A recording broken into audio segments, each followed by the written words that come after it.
So to get started, let's go back in time for a moment. Okay, the year is 2020.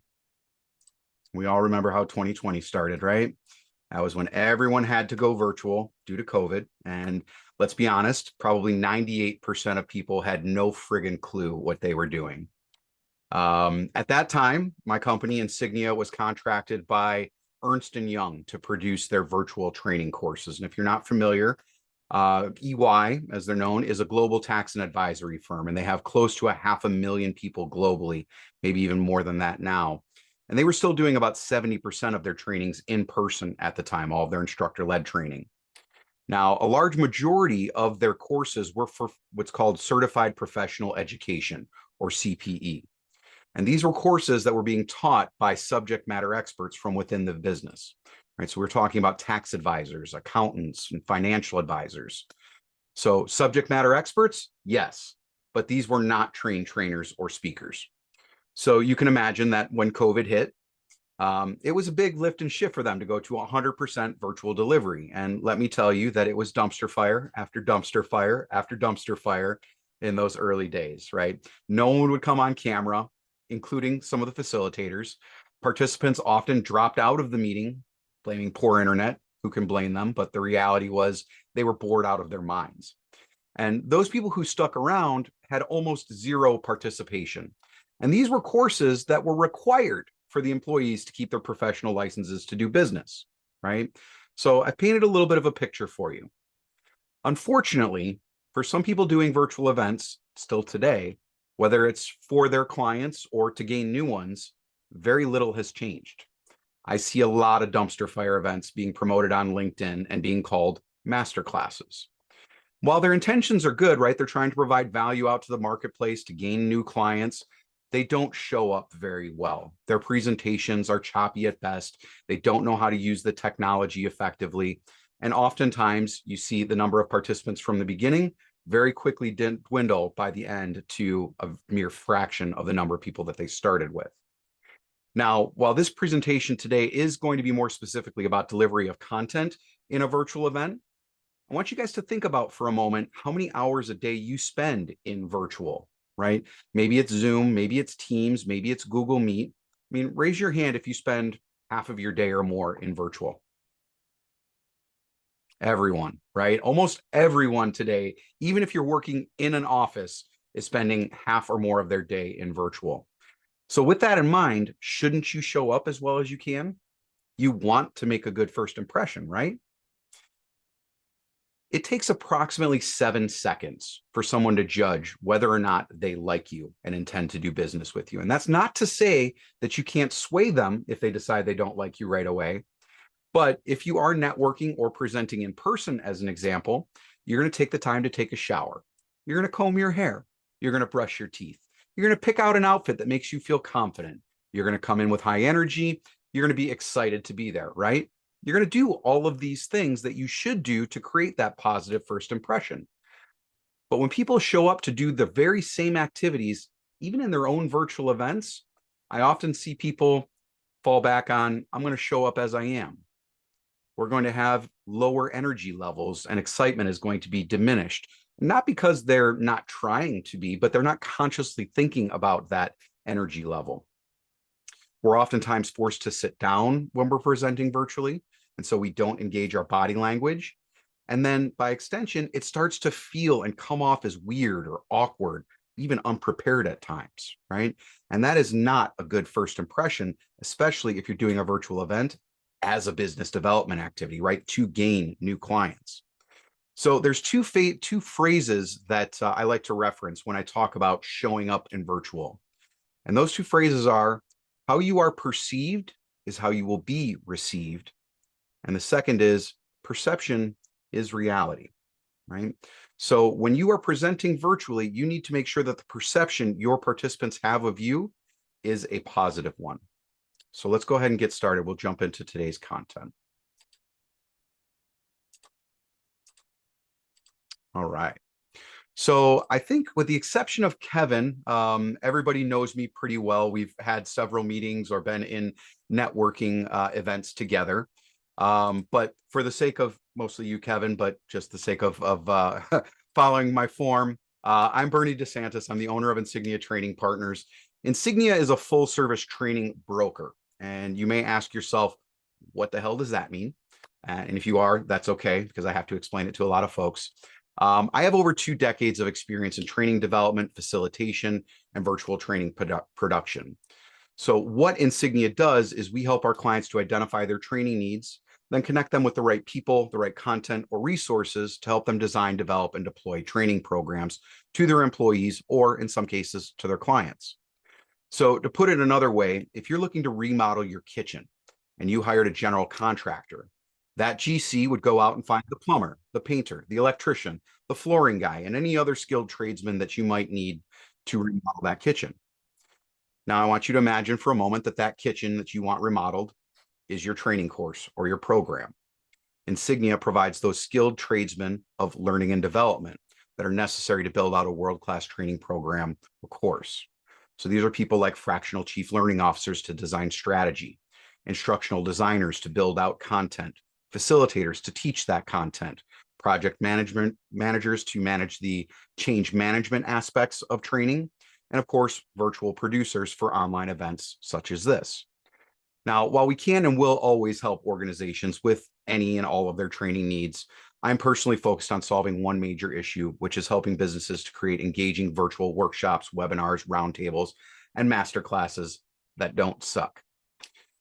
So I specifically work with speakers, coaches, consultants, authors, niched trainers, and again, subject matter experts who openly admit that they see virtual events as a big part of their business development strategy. And they oftentimes don't know how to do it on their own, or they want to get better results if they are already doing them. I will say this, if you're not doing virtual events as part of your business development strategy, you are missing out on connecting with your audience and creating an opportunity to showcase your knowledge, your skills, and your expertise. People do not go to virtual events for things they are not interested in. If you weren't interested in being here today and upping your game for virtual events or virtual training, you wouldn't have shown up, right? I want you to think a little more deeply. When was the last time you attended an event for something that you didn't care about? It's a rhetorical question. The answer is never. You don't go to virtual events for subject matter that you don't care about, unless it's for a friend, right? As a favor to them to show up, show support. So again, since the beginning of COVID, we've supported nearly 6,000 virtual events. I've never had a presenter come back to me after an event and tell me that they would rather do it alone. My team helps you to take your virtual event beyond just a lecture, which unfortunately is oftentimes what these masterclasses often are. So I'm going to have Joey drop my contact information into the chat. And for the purposes of networking and connecting, I'd appreciate it if you would all drop your contact information into the chat as well, because there may be someone here who is looking for the thing that you can do, or connect you with someone who is already working with the clients that you're also after. Okay, so I'll give you just a moment to do that. And Joey, if you would, please go ahead and launch polling question number 1. I'd like to hear from the 5 of you now. Yeah, the 5 of you. What level of confidence do you have in your own ability to facilitate virtual training courses or events? All right, we got 3 of 5 so far. Give another few seconds here. 4 of 5, 3, 2, 1. Joey, go ahead and close that. So 4 out of the 5 have responded, and 3 of those 4 have moderate confidence. So that's great. Obviously, the goal for my presentation is to take you one level up from where you are currently, right? So one of you who has a little bit low confidence, my goal is to bring you to moderate.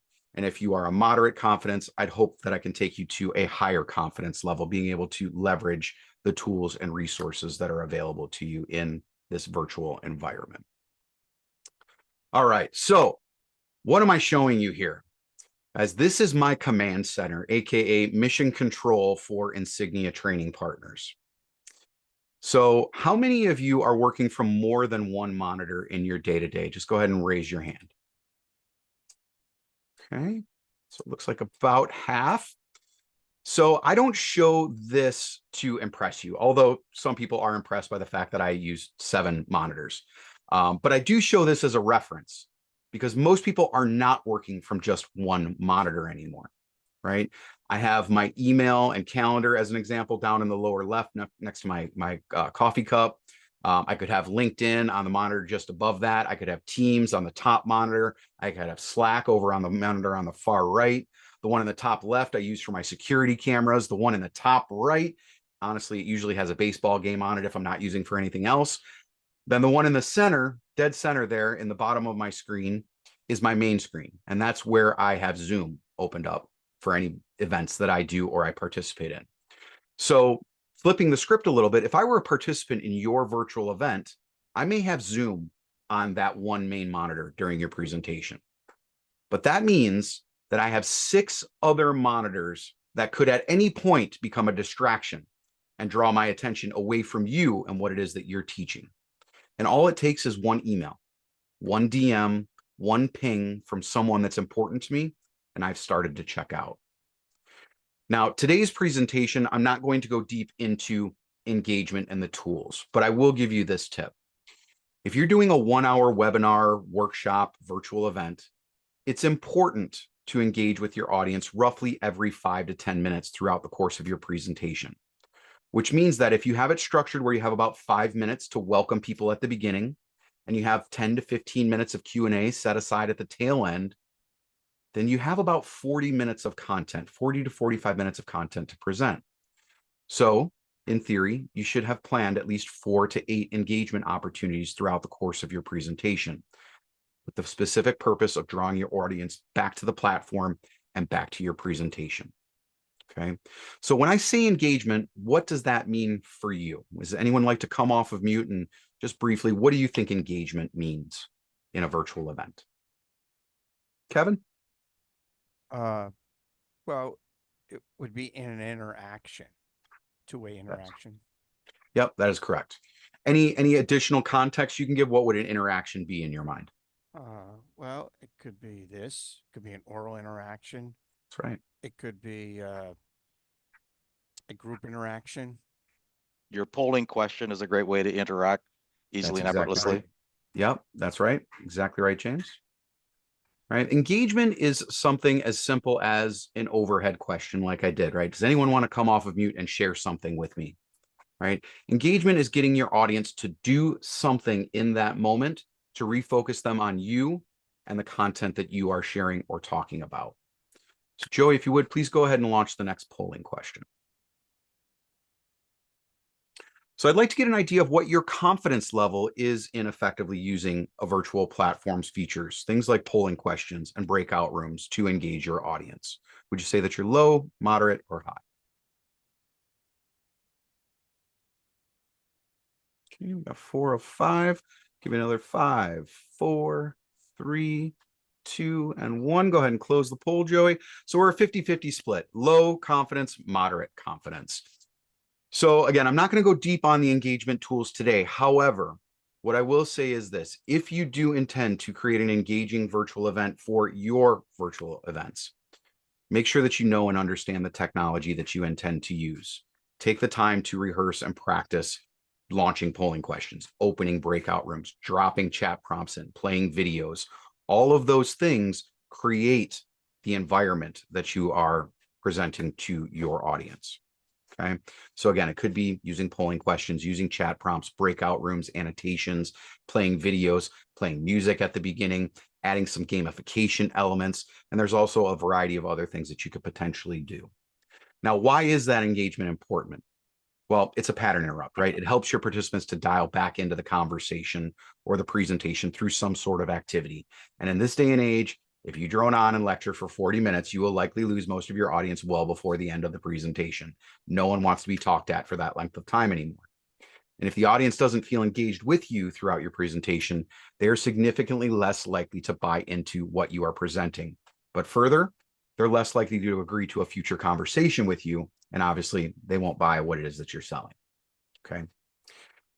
So let's dig into the meat and potatoes of the presentation today. Guys, you have to be proactive when you're going to do a virtual event. And when we're talking about preparation, presentation management has as much to do with how you prepare in advance for your event as it does what you do during your event. So I've said it once and I'm going to say it 3 more times. Practice, practice, and practice some more. Your presentation delivery, including the use of any technology, should be smooth and almost, what's the word I want to say? Invisible to the audience, right? So you want to take the time to review any information that you have access to beforehand about who your audience is. Why are they coming to visit your event? But furthermore, from an environment standpoint, right, there's a lot of people that are working from home these days. Looks like most of you are working from home today, right? So make sure that you take the time to reduce or eliminate any external distractions that you can have in your environment before you join that meeting. If you have an office that you can close the door to, close the door. If you have the ability to tell your spouse or children, who I have a spouse and 2 kids, a dog and 2 cats upstairs.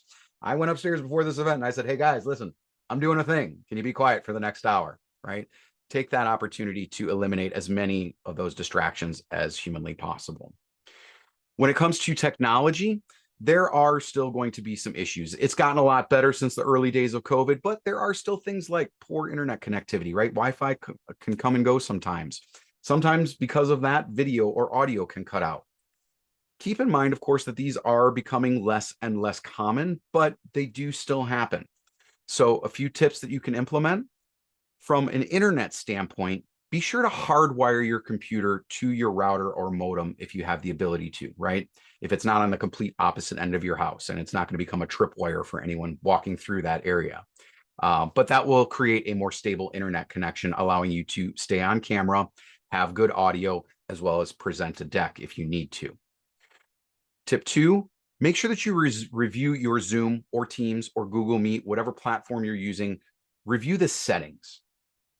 Is it possible that someone else may need to share slides or a website? Do you have co-hosts or co-presenters, and is that setting enabled? Are you planning on using polling questions, and is that setting enabled? There are a lot of different features within Zoom that you can potentially leverage, but if you don't know them, you haven't practiced them, you haven't looked at the settings, it can be really difficult and actually detract from your presentation if you're not using them properly. Tip 3, make sure that you practice and test any and all of those tech features that you plan to use, again, in your rehearsals over and over and over. That's a drum I will continue to beat. In virtual, it's not just about knowing what you're going to say. It's equally as important how you manage the virtual stage and the technology that you're using to create that positive experience for your audience as it is to have a polished presentation delivery. And lastly, from a technology standpoint, have contingency plans, right? If, for example, you have low internet bandwidth, right? You see that little notification pop up. Well, I don't recommend you turn off your camera and present off camera.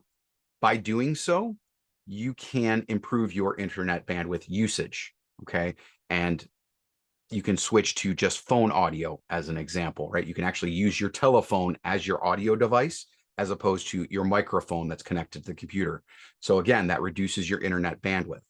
So if your Wi-Fi is unstable, be prepared to switch to different means of your audio being on camera or even using your phone as a hotspot if you have to. So some food for thought. You've probably heard the saying, how you do anything is how you do everything. Well, think about that in context of doing a virtual event. If you put on a dumpster fire event because you don't know what you're doing or you don't understand the technology, people may assume that that's how you run all parts of your business. So you want to make sure that you appear polished, that you appear prepared for that public event. Because you want people to know what it's like to be working with you, and you don't want that to be a dumpster fire. So the last one on the screen is time management, right? This is an important one, guys. If you don't respect your audience's time, they likely won't respect you or yours. So make sure that you have an agenda, make sure that you have a presentation, whether you're sharing it or not, that you're going to follow. Be sure to start and end your event on time. And be careful to avoid what I call rabbit hole conversations with your attendees, right? Yes, you want them to participate. Yes, you want them to engage with you. But all it takes is one person with their own agenda that could potentially derail your entire presentation and take you into the weeds. So be very aware of that. So let's talk about your on-screen presence, okay? And these are some things that I see people miss on all the time. And some of these folks are professional presenters, okay? Being on camera in and of itself is engaging. Your body language communicates. So be on camera. And when you're on camera, your camera should be at or slightly above your eye level. Okay. What this does is it forces you to look slightly up at your camera. And this actually has an impact on the audio component, because by looking up, it actually stretches your vocal cords and allows you to project better. Okay. Secondly, looking at your camera simulates eye contact. If you were doing an in-person event, you would scan the room and periodically stop and look at people in the eye. By looking at your camera from time to time, it simulates that very same thing in virtual. Okay. For those of you who are working from a laptop, guys, nobody wants to stare up your nose for a 40-minute presentation. So use a few books or a box, or if you're working from a hotel, grab the ironing board and one of the Gideon's Bibles and stack it and put your laptop on top of that. Okay. Again, you want to have your camera at or about eye level. Third, excuse me, I think it's the fourth point. When you're on camera, you want to engage what I refer to as the three-finger rule for framing, right? So if you look at me right now, I put my 3 fingers on top of my head. You can see that between the top of my head and the top of my frame, 3 fingers fit, right? What you want to avoid is this, the top of your head being cut off by the frame. I've also seen this, where the bottom of their face is cut off by the frame and they can't see your lips moving. Again, remember, how you're perceived is how you're received. You can't even show up well on camera, right? And of course, Don, I want people to see this beautiful mustache. If people can't see your mouth moving and your body expressions, you're not communicating all of your message fully. All right, so let's move on to the next one, which is the background and lighting, right? So here in my picture, you can see that I have a fair amount of things going on behind me, right? But it is fairly organized. Cluttered or busy backgrounds can be distracting, right? And you want to be conscious of who your audience is. So again, you can see my background, and I'm not using a virtual background today because I want you to see some of my personality. Well, you are using a green screen today, Bernie. Yeah. I'm sorry, Joey, what's that? You are using a green screen today. I am not using a green screen. No? Well, your no, background this is not virtual. This is my real background here, right? No virtual background today. This is not a green screen. This is what you see is what you get in my home office here. I'm a huge fan of Iron Man, if you can't tell. I absolutely love Funko Pops, right? We can't see your background. You can't see my background? No. Oh man, that's because I'm presenting. Well, let me come off camera. Thank you very much for that, James. So here is my actual background, right? So now you can see my Iron Man stuff. You can see my Funko Pops in the background. I'm a huge Stephen King fan. If you can see the books over here. It's really important, guys, that you pay attention to who your audience is, who you're presenting to, right? With this type of an audience today, I want you to see a little bit of my personality. However, if I were presenting to one of my corporate clients like Johnson & Johnson or Ernst & Young as an example, I would use a virtual background. And Joey, go ahead and spotlight yourself for a second. I would use something more like what Joey has, right? So you can see that I have a branded virtual background. I want you to see that if I'm presenting to a more corporate audience. But if I'm going to be presenting to what I consider my peers or people who are on the same level as me, I want them to see my personality. The point here is be conscious of your virtual background or your actual background, okay? Now, if you do have a messy or busy background, again, use that virtual background and use a green screen because it minimizes the shadow. So Joey, you're still spotlit, and I want you to move your head a little bit from side to side. Guys, see that little shadow that kind of chases them? That can become really, really distracting for people.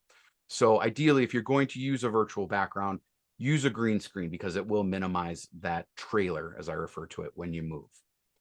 Now, from a lighting perspective, whenever possible, I want you to face a window for natural light. Now, if you don't have a window available to you where you can put your camera in front of, buy a ring light or a cube light. Okay, they're pretty cheap on Amazon. I personally use 2 ring lights and then a little desk lamp over the center, and that creates the view that you have here. I'm pretty well lit. Now, Joey, again, you're still being spotlit, so I can see you pretty well right now. Go ahead and turn off your light. Now, you can still see him, but he kind of looks like what I refer to as witness protection, right? You guys have seen Unsolved Mysteries and some of those, crime drama shows where they bring in the witness, they have the really bright light behind them so you can't see their face. I've actually seen people present like that. It's not a good look, right? You want to make sure if people showing up, they're going to see you on camera, they can see you in all of your glory. You want to be well lit. All right, Joey, I'm going to go ahead and share my deck again, and you can take yourself off spotlight. Thank you. All right. So getting into the third category, which is your audio. This one is super important, guys. People will tolerate bad video. They will not tolerate bad audio. Now, don't use bad video as an excuse to stay off camera. Obviously, you want to fix whatever the problem is. However, people are more likely to leave your event because of bad audio than because of bad video. When it comes to your audio, make sure that you take the time to test your microphone. Guys, whatever came with the device that you're using, it was provided by the lowest bidder when they were creating that device. They are not all created equally. So take the time to record yourself and listen back to yourself at multiple distances, multiple angles to your microphone. You want to find your sweet spot as to how you sound best. Now, that part is within your control. What's not within your control is the device that your audience is listening to you on. So whatever they have accessible to them.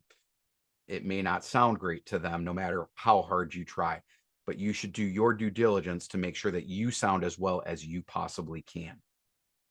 Okay. And again, take the time to watch and listen to your game film. Every major athlete watches their game film.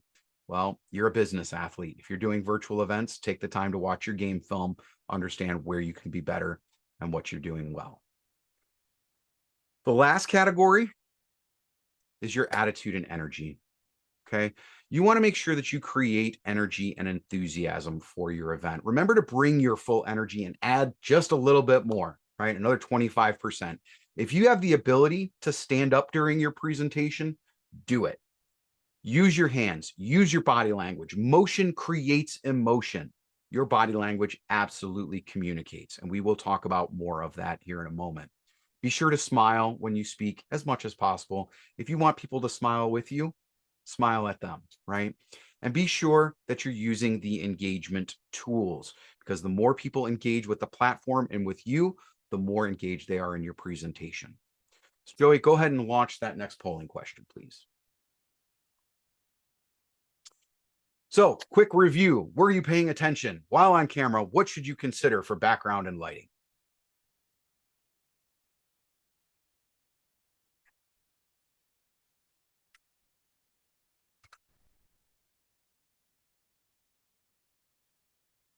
All right, 2. We got 3 responses. Got 4. I'll give you another 5 seconds. 4, 3, 2, and 1. Joey, go ahead and close. And we'll share the results. So everybody got it right. You should be considering all 3 of those things periodically throughout your event, guys. You want to do what I refer to as knowledge checks. If you are passing information on to people, you want to make sure that they're picking up what you're laying down. Doing a polling question that quickly reviews the things that you just talked about is a very effective way to make sure that people are catching what you are throwing out to them. Okay. So a few additional tips that I'm not going to put on screen here for you guys. And actually, I'm going to come out of the screen share for a minute so I can see all of us together.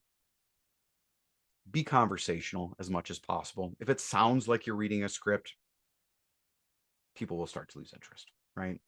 You want to make sure to try to eliminate any slang or jargon whenever possible, unless you know that the audience is familiar with the content that you're presenting and that slang, right? Be sure to keep yourself and your audience on alert as much as possible by using what I refer to as vocal variety. You want to vary your tone. You want to vary your pace. You want to be very aware of your inflection and when you're using that inflection throughout the course of your presentation. By having that vocal variety, it keeps people engaged in what you're doing. You don't sound like Ben Stein, who we'll talk about in a moment.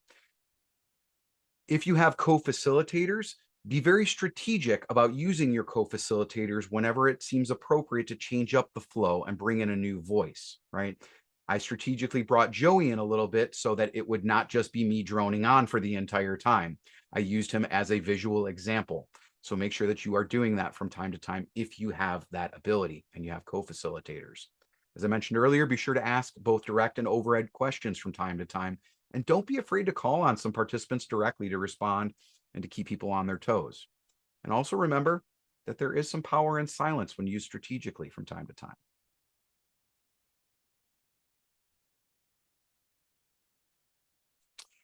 All right, let me go ahead and get my deck back up. All right, so when we're talking about virtual events, really what it comes down to, guys, is effective communication. And you're probably all familiar with Dr. Albert Moravian, a guy with a really nice mustache, I might add as well. He conducted a study back in 1967 that was designed to understand the relative impact of facial expressions and spoken words. I did not know that he was Armenian, Hilda. Thank you for that.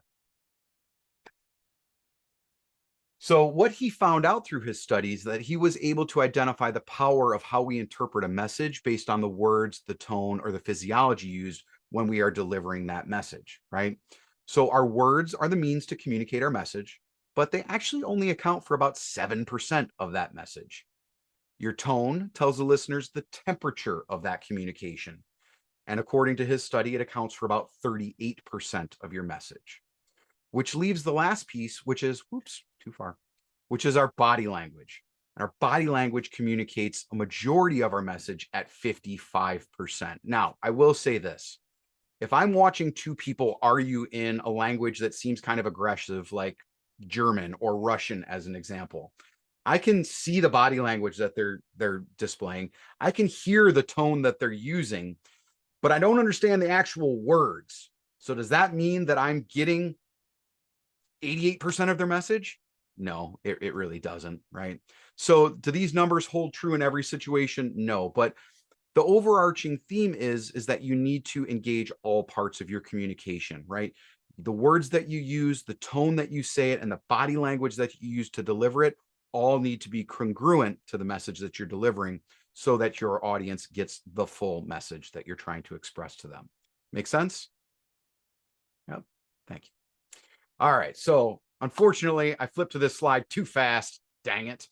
But you guys all understood the reference of Ben Stein from earlier, right? He's from Ferris Bueller's Day Off. We remember as that teacher, Bueller, right? He had no tone. He was just boring as hell. You can imagine that every single person who was in his class was falling asleep.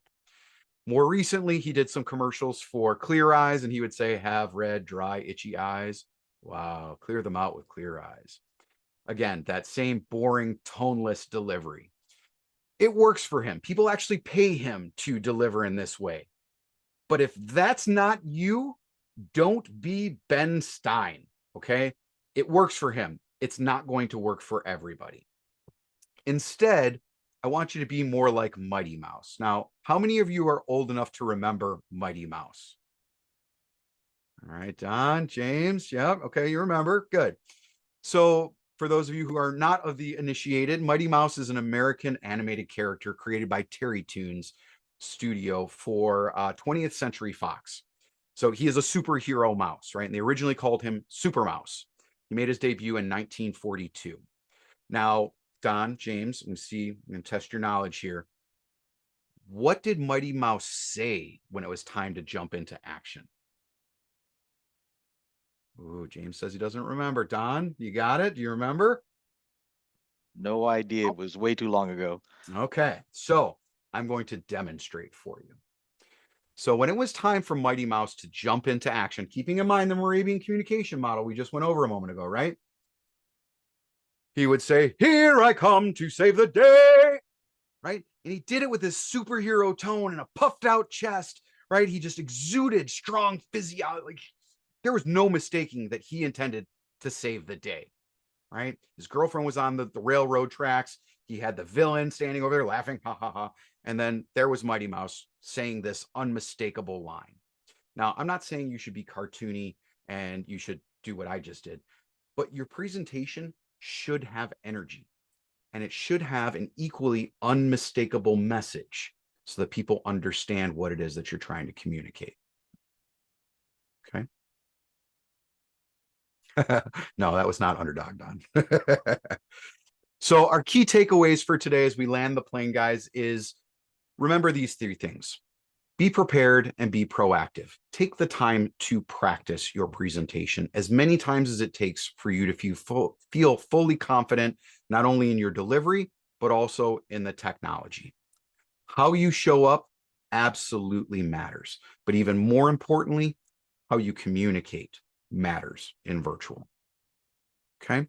So with that, I'm just curious, how many of you found some value in these 35, 37 minutes we've spent together today? Oh, yeah. Good stuff. Awesome. Guys, most people who want to do virtual events, they struggle with one or more things. And those things are getting the right people in the room, engaging the audience while they're there, following up with those people who registered and attended, and then closing a sale after the event if the purpose of it was business development.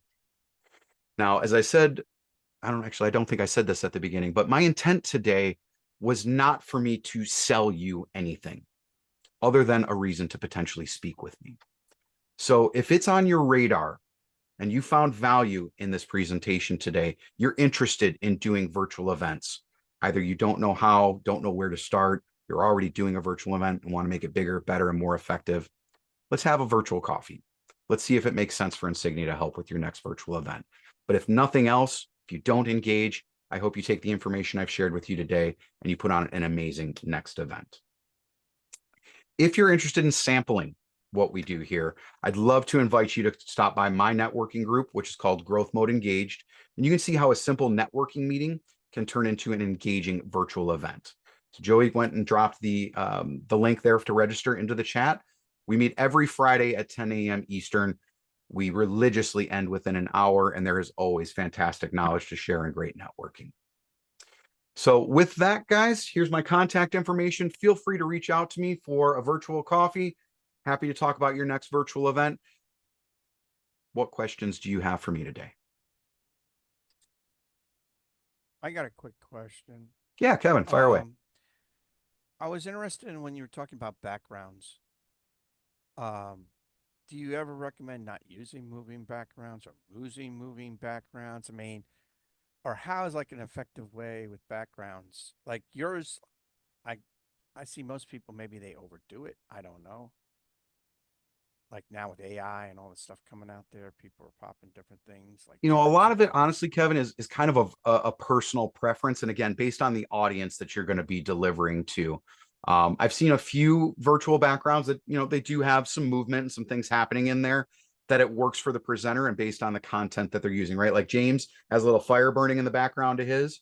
And the it's ocean. Very subtle. It's not distracting. But I've also seen other folks that like it literally looks like there's planes flying by in the background behind them, and it is so distracting.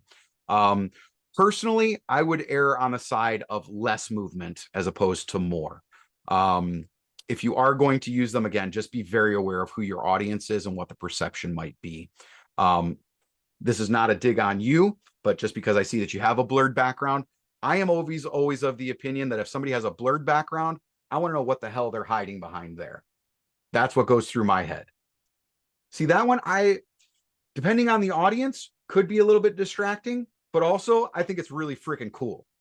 So 6 of one, half dozen of the other, I guess. Like I said, it depends on you and how you like to present, but also who the audience is that you're presenting to. Yeah, I It's guess for you're an doing internal designers group. or accountants. Yeah. That would matter. Yeah.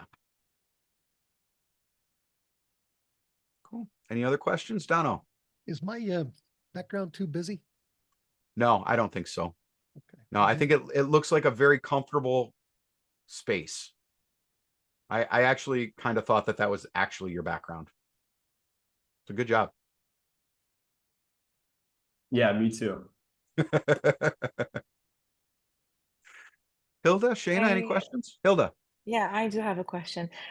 So for someone who's hasn't, it's like I haven't done any virtual anything at all, like workshops or any presentations. So I usually get when I'm trying to present something, and if it's in the shape of a workshop, which is what I'm going to do, I like to have the content at least some, like if I'm presenting in the real world, like in live in person, I will have like papers with me just so I can take a look at them and then just be like, oh yes, like just to remind myself of how to pace myself of where I am.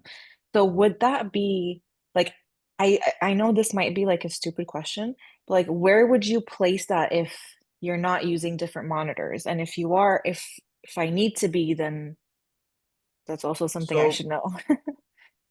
if you're going to be presenting a deck and only using one monitor, you will absolutely struggle because there is no place else to put a presentation, right, other than the single monitor that you're using.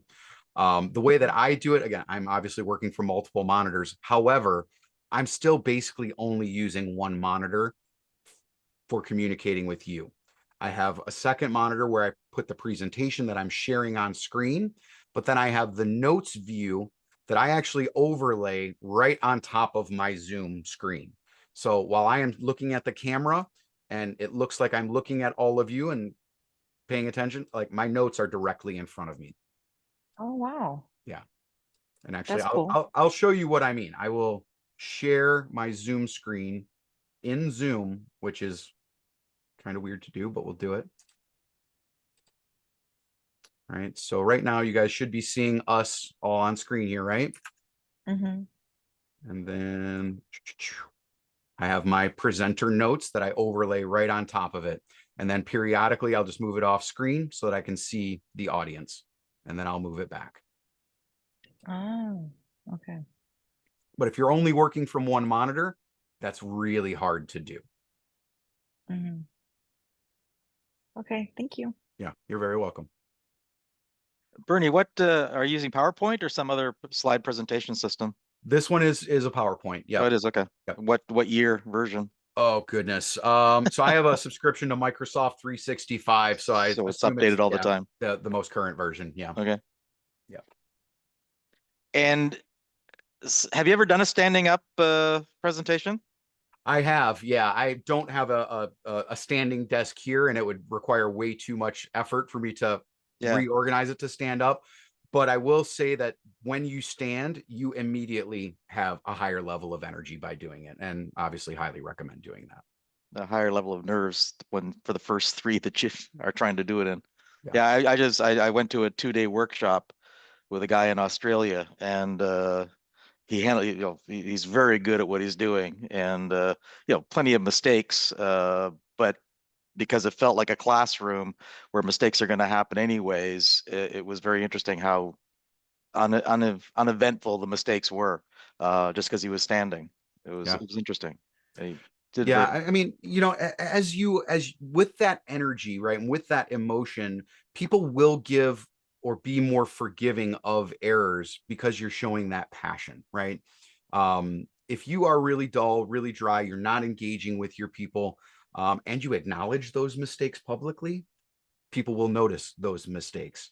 Oftentimes, you can make a mistake and no one will know that you've made a mistake if you simply don't acknowledge it. Right. Just keep on rolling. Yeah. Awesome.